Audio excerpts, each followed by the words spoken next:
네, 다음 이야기 해보겠습니다. 우리 실장님의 투자 성향에 대해서 한번 궁금해서 좀 몇 가지 여쭤보고 싶어요.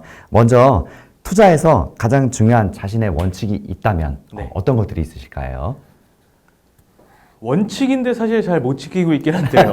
그게 제일 어렵지. 그러니까 예. 원칙이죠. 네네. 네. 사실은 너무나 뻔한 얘기인데요.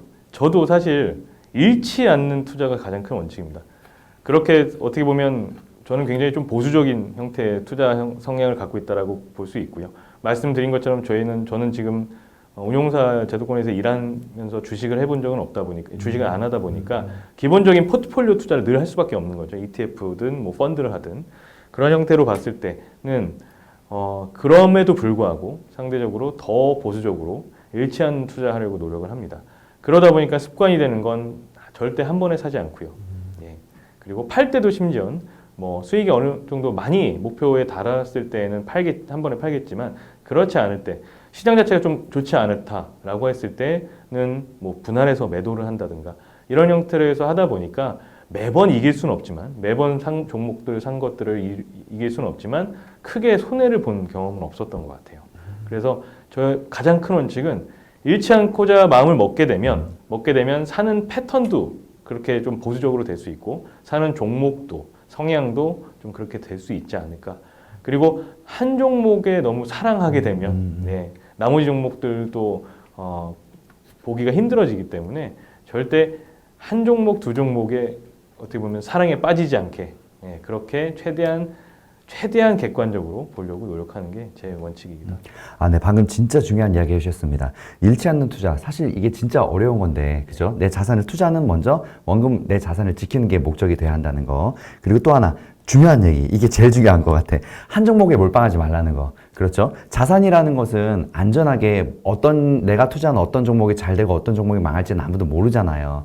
그래서 저희 채널에서도 한 종목만 절대 권하지 않습니다. 네. 여러 개로 나누어서 이제 분산 투자, 또 자동으로 분산되는 ETF를 저희가 많이 추천하는데 이런 이유 때문이거든요.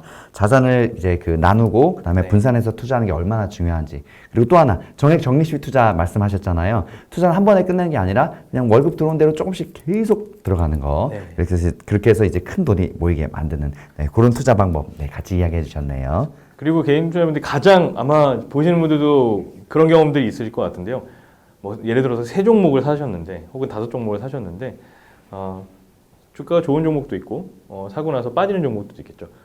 근데 되게 신기하게도 빠진 종목들은 좋지 않았다, 내 선택이 틀렸다라고 인정하고 어떻게 보면 손절이라는 걸 해야 되는 상황임에도 불구하고 빠졌으니까 팔지 못하세요. 그리고 정작 오른 종목들만 파십니다.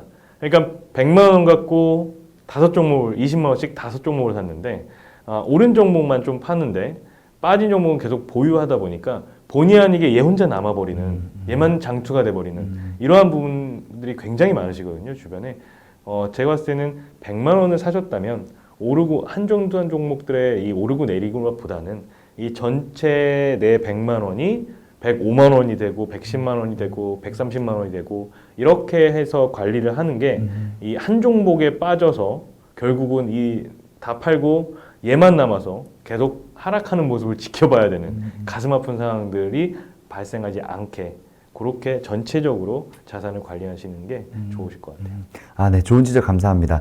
기본적인 장기 투자 마인드에 대해서 분산해서 장기 투자를 하라는 말씀이시죠? 네, 감사합니다. 다음 이야기 또 해볼게요. 또 쉬어가기 질문으로 나에게 1억 원이 있다면 네. 이 자산운용사에 오시면서 단일 종목을 지금 투자를 못하고 계시잖아요. ETF는 가능하신 거죠, 그죠? 예, 네. 그래서 여쭤볼게요. 나에게 1억 원이 있다면 어떻게 투자 포트폴리오를 구성하실 건지 이야기 한번 부탁드립니다.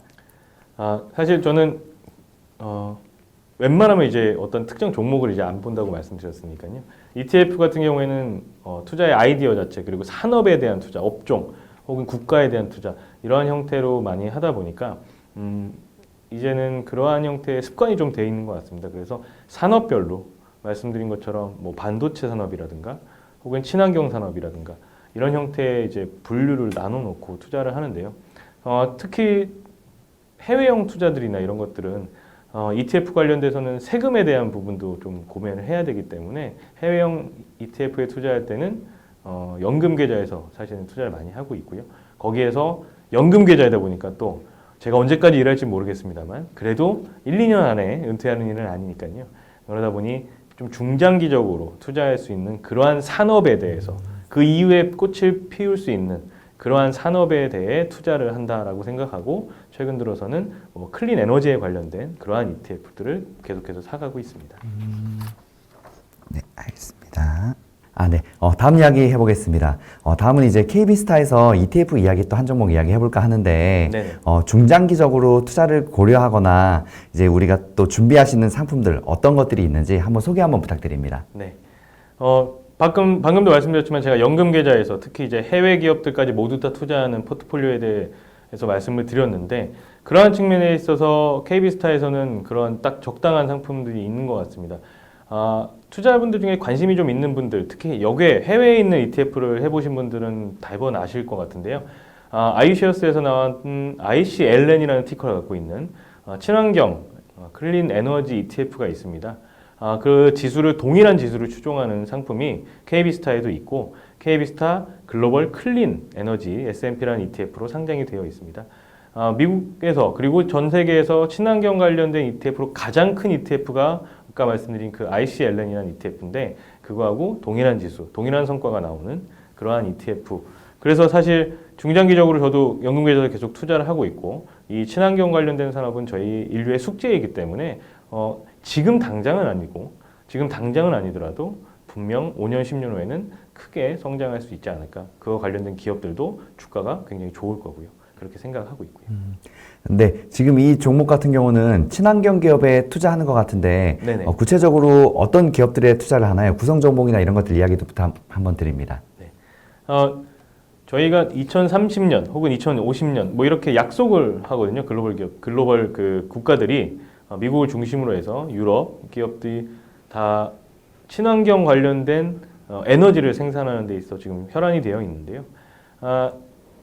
전기차나 이런 것들이 지금 최근 들어 굉장히 각광을 받는데 결국 전기차도 충전을 해야 되는 거고 맞습니다. 그 전기를 만들어내야 되는데 어떠한 방법으로 만드느냐 그러면 뭐 태양광이 있을 수 있고요 뭐 풍력이 있을 수 있고 그 외에 어떤 다른 재생 에너지들 뭐 그게 수소가 될 수도 있고요 이러한 형태로 해서 그 에너지를 생산하는 그리고 생산해서 그거를 또 전환해서 실생활에 쓸 수 있게끔 많이 누수가 안 되면서 그러한 형태의 기업들에 다 투자한다라고 보시면 됩니다. 그래서 미국의 대표적인 태양광 기업인 뭐 퍼스트 솔라라든가 혹은 뭐 솔라엣지 테크놀로지 이런 회사들에 투자를 하고요. 그리고 유럽 같은 경우에 풍력 기업들이 좀 더 발전이 돼 있죠. 덴마크의 기업 베스터스라든가 혹은 오스트리티드 같은 기업들 그리고 수소 기업으로 뭐 플러그 파워 이런 회사들까지 해서 어떻게 보면 전방위적인 약 80종목 이상의 전방위적인 글로벌 친환경 기업에 전부 투자한다라고 볼 수 있을 것 같습니다. 네. 그러면 이 상품은 중장기적으로 투자를 생각하면 장기적인 전망은 어떨까요? 예. 뭐 아까 말씀드린 것처럼 그 기업들도 말씀을 드릴 때도 얘기했지만 2030년까지는 약속을 했다고 말씀드렸어요. 그리고 2050년까지는 탄소 중립, 탄소 제로 해야겠다. 뭐 이렇게 생각을 하고 있고 어떻게 보면 이거는 이제 기후 변화에 대한 부분은 안보의 문제로 넘어가고 있습니다. 그래서 미국 같은 경우 IRA라고 하는 법, 인플레이션 감축법인데 인플레이션 법인데 뭐 왜 친환경이지라고 생각할 수 있는데요. 여기에 속해 있는 지원 법안들 중에 대부분이 이 친환경 관련된 기업들의 지원 및 투자거든요. 그 중에 또 뭐 전기차에 대한 지원이나 이런 것들이 포함되어 있습니다. 그래서 저희가 2030년까지 1차적으로 달성을 해야 하는 탄소 중립 목표가 있으면 그걸 위해서는 당연히 지금 투자를 해야 되고 이러한 기업들이 더 많은 재생에너지를 만들어낼 수 있게 지원하는 그러한 형태의 일들이 올해, 내년, 내후년 계속될 겁니다. 따라서 중장기적으로 봤을 때에는 특히 뭐 2030년 아까 말씀드렸지만 벌써 한 7년밖에 안 남았거든요. 이러한 기간들 동안에는 분명히 시세를 분출할 수 있는 그러한 시점이 한번 올 수 있다 그렇게 생각하고 있습니다.